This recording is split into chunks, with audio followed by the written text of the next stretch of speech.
pleasure to introduce Sophie Alway, founder and director of local charity Georgia's Voice. A warm welcome, thank you for coming. Thank you for having me. Let's start with something about telling about yourself and what inspired you to find the charity.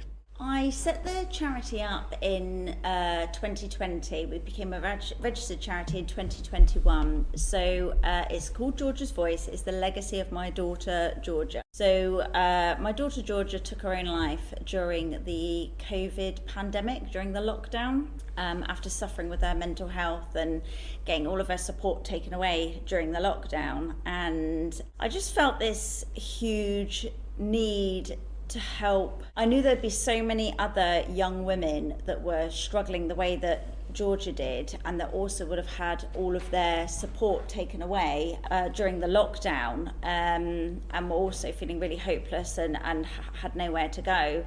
So I had found out that you could still support vulnerable people whilst the lockdown was going on face to face.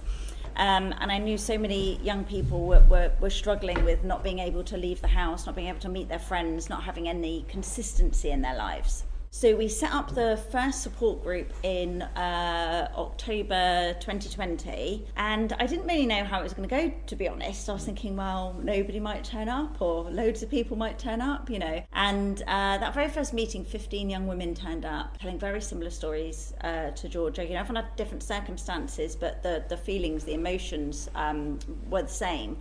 And they were just saying how much they were struggling with having all of their support taken away, not being able to meet their friends and things. And it soon became clear how helpful it was having that weekly meeting to look forward to be able to go and to be able to talk to other people that could kind of relate to the way that they were feeling.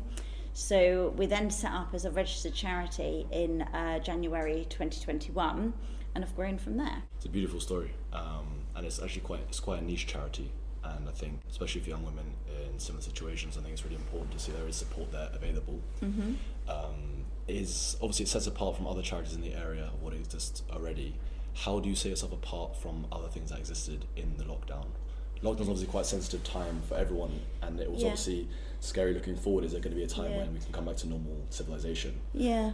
What sets you apart necessarily from what already existed? Did you fill a gap, and what was the market going into it? The way that I saw things, from my experience with Georgia and the struggle we had getting support for her, was that all of the services were really, really overstretched. So you'd think, great, you found something, and then there was a massive waiting list, or, you know, it was a group, but maybe it wasn't a group for young women, and she didn't feel comfortable going, or there was just so many barriers.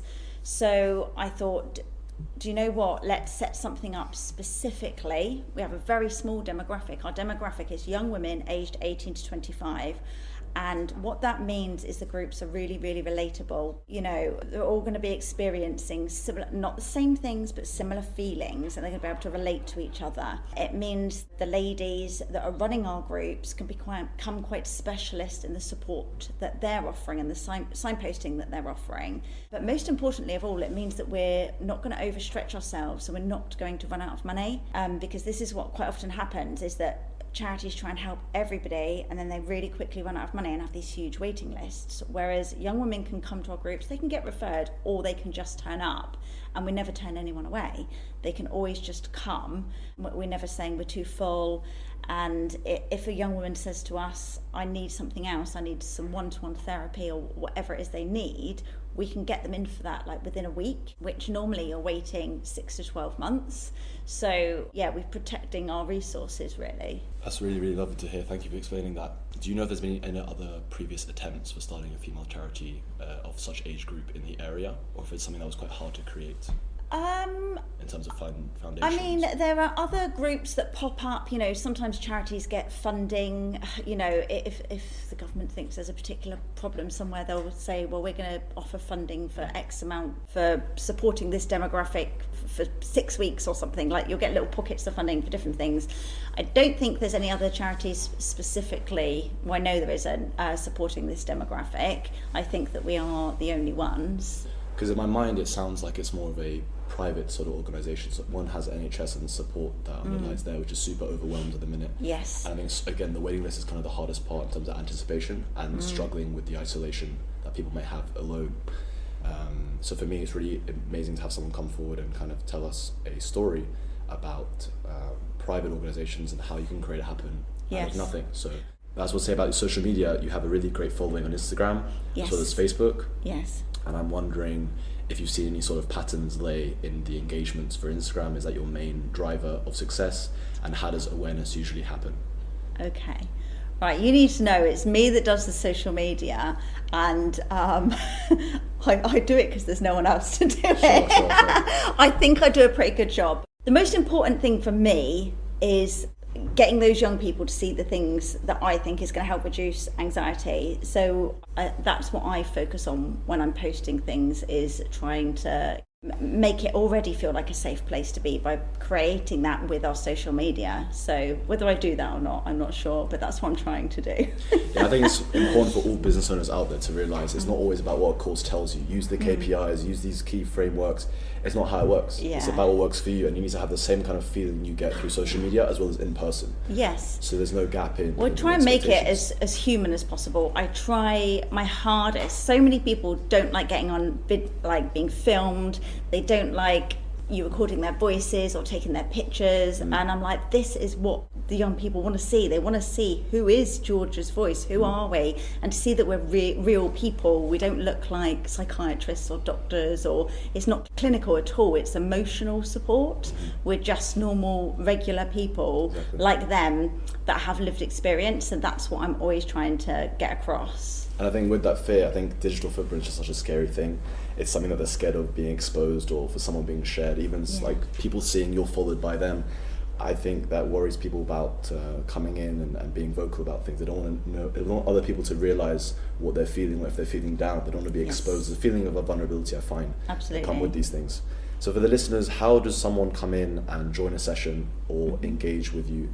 Because I know that Falmouth is your flagship location. For those who don't know, Sophie has a lovely boutique store in the town of Falmouth, where it runs second-hand goods for the charity, ultimately, if I'm not mistaken. What other locations do you have, and how do they combine together? Are they sponsors? Are they yours? How do you run them? Where are the groups found? So we have quite a lot of groups across Cornwall, and we aim eventually to not necessarily have a group in every town in Cornwall, but to make sure that every young woman in Cornwall can easily access a group. So that's the goal. And each group is run by 2 facilitators. And as I said, that would be 2 facilitators that have lived experience of poor mental health themselves. And then we provide them with the training. So they're not mental health professionals, they're just normal people. Sure. They may or may not have some professional experience.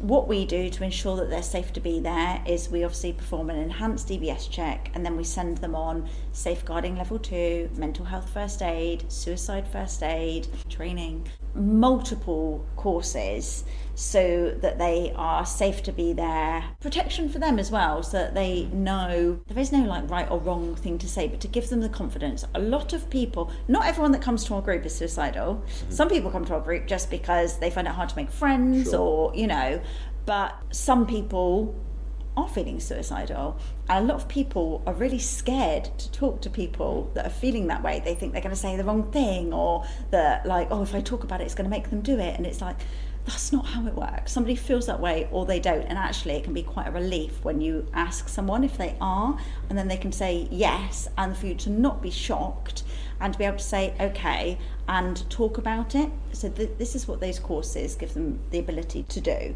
is to be able to talk about these difficult subjects if people want to talk, because quite often they can't share those thoughts or feelings with anyone else because other people find it scary, or they go straight off and ring 999, or which of course we would do if someone's life was in immediate danger. They know how to talk to people that are experiencing a whole range of difficulties and emotions. I think that's really, really important and really lovely, because you have volunteers that come forward to help and actually be the actual foundations of these sessions, rather than paid clinicians or people who come forward to apply. It's a big difference. And this is it, because they are volunteers, they want to be there. They're not being paid to be there. No. They're there because they know how important this is. Maybe they wish there was something like that when they were younger. They really care. They really want to help. And it's community driven.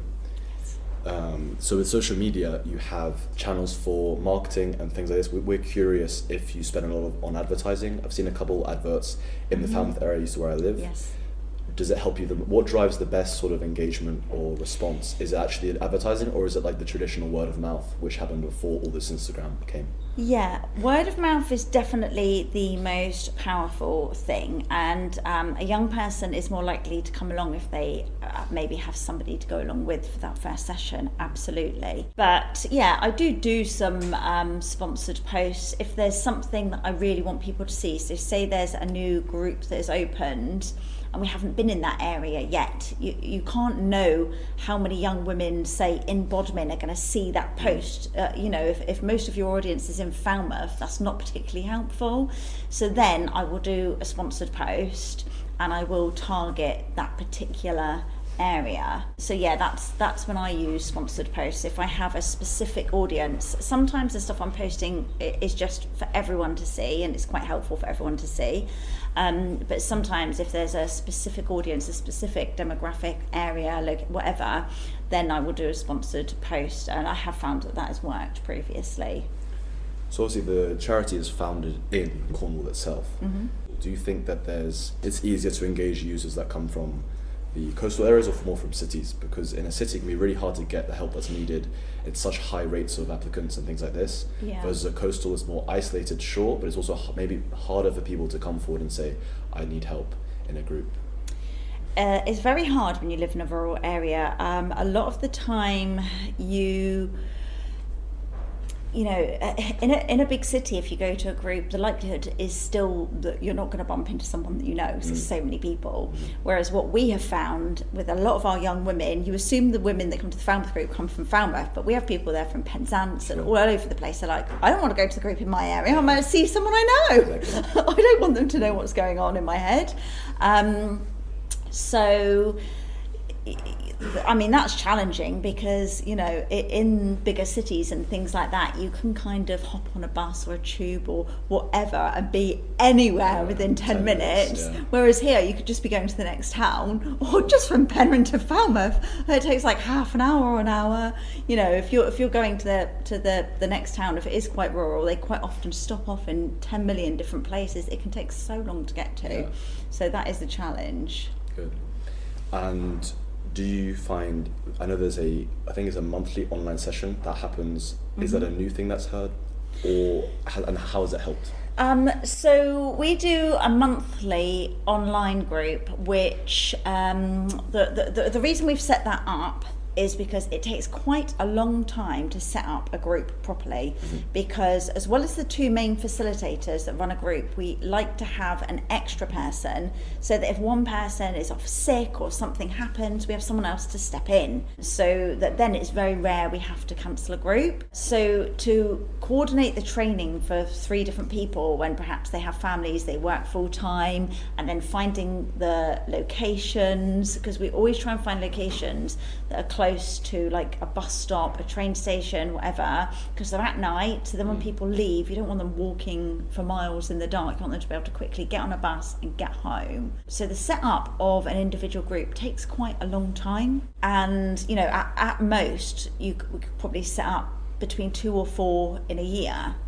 So the progress is slower than we would like. So what we did in the meantime was opened this online group so that anybody that can't access a group at the moment, they do have the offering of that online group. So yeah, that's what that is there for, basically. That's been going for quite a while. We have several regular attendees. It's definitely not as popular as our in-person groups, which I was surprised about, because I thought everyone was Zooming over COVID, weren't they? But I think a lot of people with anxiety don't like sitting there on that screen. They don't like seeing their face in the bottom of the screen, it is, they really, really hate it. It's surprising. So in my mind, I was thinking it's going to be a lot more attendees based off not having to actually come forward in the physical presence. I thought the exact same thing, so I was quite surprised. And are people outside of Cornwall allowed to attend? Or is it the same recurring members having signed up in the area that are allowed to join? Is it prioritised for those that are local?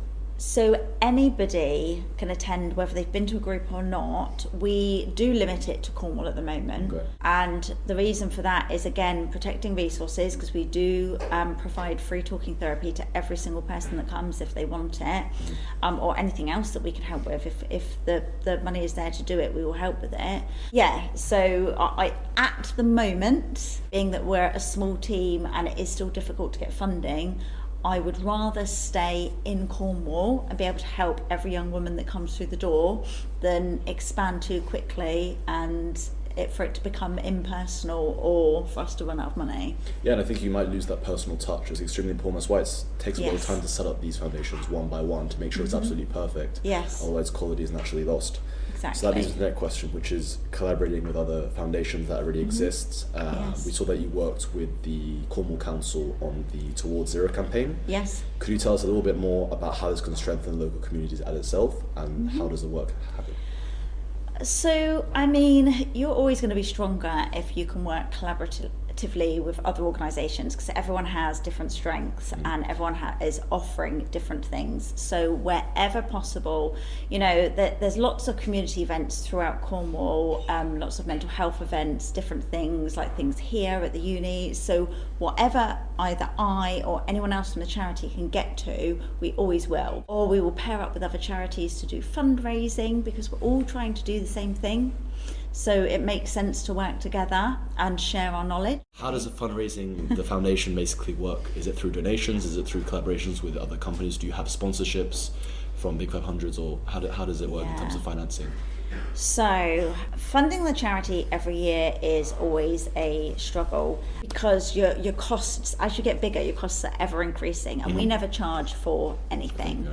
So it is difficult, but we're very proud. We do an awful lot of fundraising ourselves. We have jumped out of planes. We've done the 3 Peaks. We arrange tattoo-a-thons. We have an annual ball every year. So we do a lot of our own fundraisers, which we organise. We really encourage the groups. We say to them, if there's some activities you want to do, why don't you as a group arrange a fundraiser? If you've raised that money, you can spend it how you like. We apply for funding where we can. So we have had funding through the council, we've had funding through other charities. We've been very fortunate, but it is very competitive. At the moment, funding bids aren't easy to write, and you have to make it fit exactly kind of to what they want.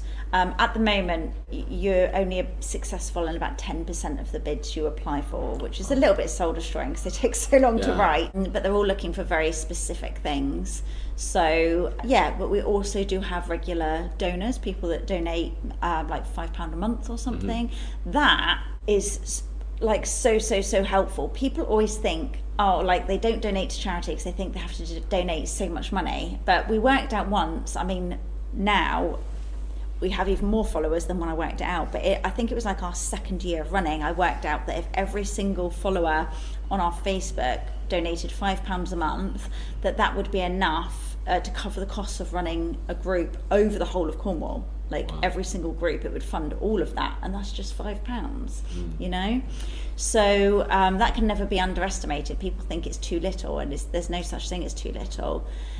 We do have different companies that sometimes come in and sponsor us, and sometimes it's money. Sometimes they say, well, we have an annual event and whatever we raise, we're going to donate that to you. Or sometimes, I don't know if anyone has seen in town by the cinema, or around the corner from the cinema, there's a great big billboard, the Heverenley billboard, and it's got George's voice on it. So they were our sponsors, and we were like, you have this big billboard. Sure. So they gave us that. They said, we can't give you money, but how could we help? So they gave us that billboard. So that's been up for quite a while, and it's got the QR code on there. So that's really helpful. And then they paid the wages of a couple of people that work with them. They said, right, you can have 10 hours with their graphic designer and with their PR lady, and that was so helpful. We don't have anyone in our team that has any PR experience, so she had all these contacts with different magazines and things. So, they would get hold of her and say, right, this magazine's going out tomorrow and we've got like a quarter of a page free, so she would just quickly whiz something up about George's voice, so then we were in there for free. So there's lots of ways that people support. A lot of people think they don't want to get in touch if they can't support through money, but quite often we can use their skills or their connections so. Yeah, because some people don't realise, but like charities and businesses is not all about the money that's donated. It's about the actual skill sets that are actually created, because you can't necessarily buy 100 graphic designers or someone that specialises in advertising. It's really important to have someone to help you on board. I want to speak about the project happening in Redruth. So recently you were on a BBC article, for those who didn't know. So it's called Chai at the Village. Yeah. So basically, we have wanted to open a hub for a really long time. The feedback we were getting from our women that come to our groups already, they were saying the groups are great. They're quite often life-saving. They were saying, but where do we go in between? Sure. Where do we go when we feel ourselves spiralling into crisis? To stop us from self-harming, to stop us from ending up making suicide attempts, things like this. There's nowhere for us to go. There's only somewhere for us to go when the incident has occurred.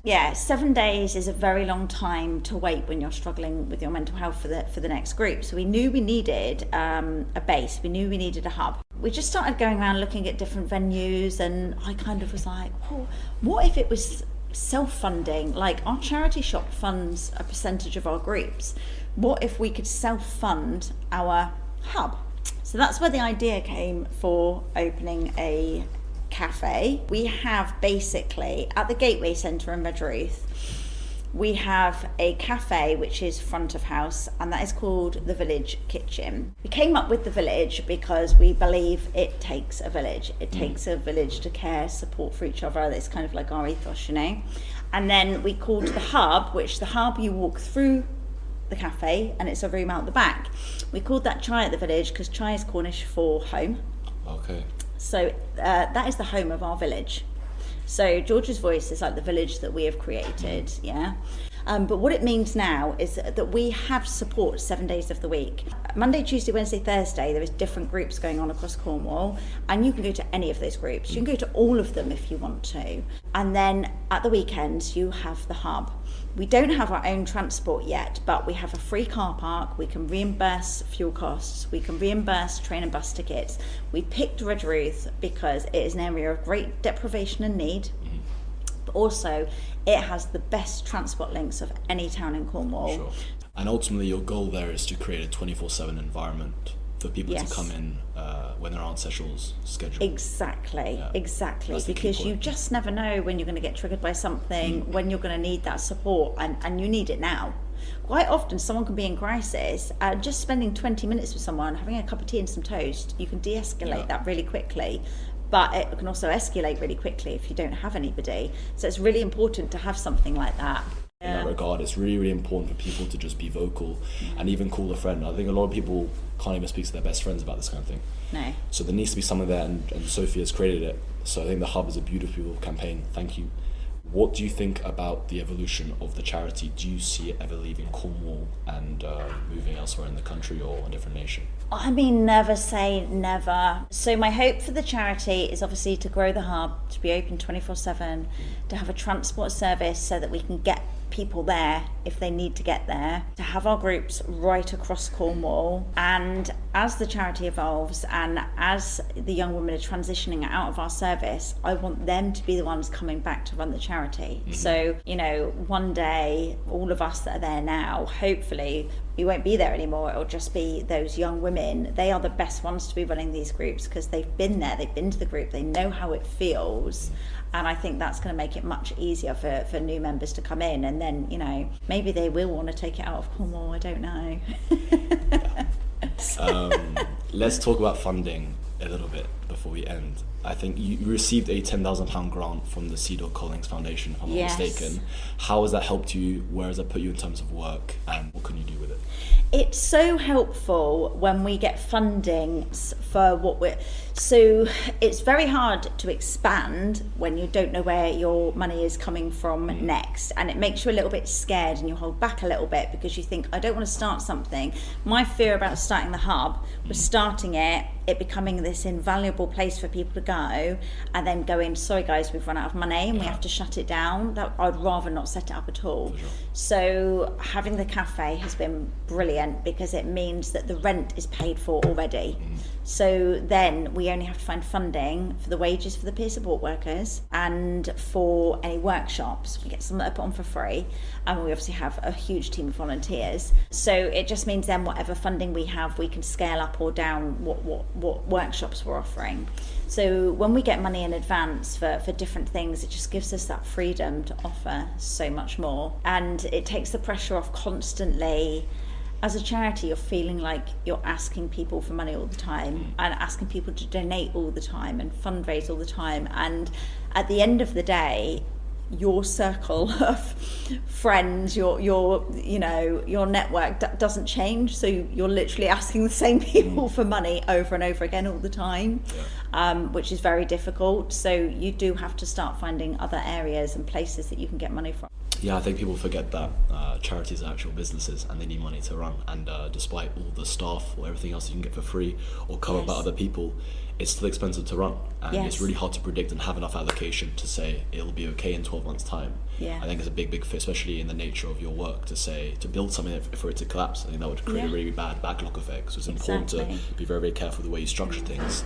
Do you think the government incentive and government sponsorships, do you think is sufficient to help charities like yourself, or is there there's room for improvement that you found? So the reason that we have been unsuccessful so far in getting a lot of government funding and things like that is because they aren't particularly interested. I don't know who's looked on our website, but if you look on our website, you will see there are some amazing testimonials from our young women about how the groups have helped them, how it's saved their lives, how they're staying out of A&E now. There's some videos on there of some really brave young women that went on film to say how it helps. But funders aren't interested in that at all. They want statistics. They want to know how many, what percentage of lives have you saved? What percentage of people feel better? And I'm like, oh God, it's not like that. You don't understand. I wanted our service to be different, and I refuse when people walk through the door to hand them 10 questionnaires to fill out about, on a scale of 1 to 10, how are you feeling today? On a scale, how many times have you thought about harming yourself? And then to measure it in 3 months to see if they feel better. How much of a failure is someone going to feel if they don't feel better after 3 months? And the likelihood is they might not. Doesn't mean the group isn't helping. Doesn't mean they don't know have the tools and the resources for how to deal with their poor mental health days. But mental health isn't linear. It is up and down. You don't know. It's just ridiculous. So we take the basic information on day one, which is your emergency contacts and a group agreement, the confidentiality thing. That is it. So the data we're collecting then is how many people are coming to each session. And because they have to put their full name in every time, you can monitor how many people return. So you have a percentage of how many people are returning.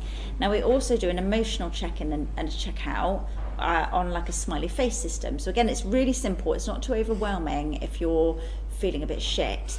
It is just literally that face. That's how I'm feeling on the way in and on the way out. So what that is doing for us is measuring if people are feeling better when they leave than when they arrived. So that then we can say 87% of the young women that visited us felt better when they left the session than when they arrived. Hopefully we might be more successful, but they do make it very hard for you to get funding, I think is the answer to your question. And I think that it should be made easier because most of us working for the charity aren't getting paid. And it's very hard to get funding for wages. They expect everyone to do everything for free, where this is my full-time job. I couldn't, I only take a part-time wage, even though I work full-time, but most people aren't going to do that. My passion is there because of Georgia, but most people are not going to work 60 hours and only get paid for 15. Great. Thank you for coming, and So's been a massive influence for everyone listening and anyone that aspires to create a similar foundation. So I think it's perfect. Thank you for coming. Wonderful. Thank you so much.